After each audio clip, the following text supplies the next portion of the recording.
आज बनवूया केळाच्या पापड्या. एकदा बनवून पाकिट चांगला बघा. केळं घेऊ, कच्चे केळं, ते साल्ट काढून घेऊ. साल्ट काढून घेतली की धुवून काढू चांगलं पाण्यानं, तुरटी टाकून खिसून घेऊ. मग नंतर तुरटी टाकून धुतली आणि खिसून घ्यायचे. परातीत काढून घेतले खिसून. एका पॅनमध्ये पाणी ठेवू गॅसवरती. ते पाणी गरम करायला ठेवू. 4-5 वाट्या. अंदाजानंच टाकणं पडतं, जसं लागलं तसं. तुरटी घेतली, ती बारीक करून केळाच्या ह्याच्यात टाकली. हे साबुदाणा इकडे भिजवून घेतला 1 वाटीभर.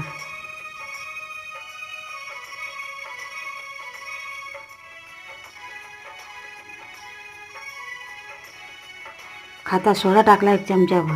पापड खार बी टाकला थोडासा उकळी पाण्यात. हे सोडून दिले त्यात केळीचे खिस. साबुदाणा पण टाकून दिला त्यात. सबस्क्राईब करा, लाईक करा. थोडंसं फिरवून घेऊ. मीठ टाकू त्यात. मीठ टाकून झालं चांगलं शिजू दे 2-3 मिनटं. हे मिरच्या कुटून घेतल्या 1-2 जाड्या मोठ्या, त्यात टाकून घेऊ. पाणी गरम करून अजून नंतर टाकू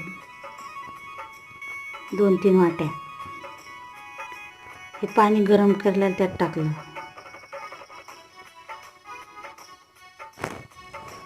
पाच मिनटं झाकण ठेवून शिजवून घेऊ.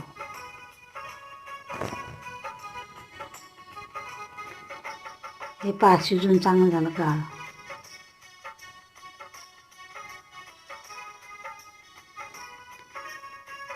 दोन दिवस वाळू घालायचे.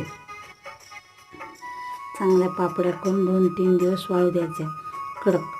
नंतर तळून घ्यायच्या. मग तेलात टाकून 1 वर्षभर आता या करून खायच्या. उपासासाठी बरे आहे. पाकिटी कुरकुरीत झाल्या.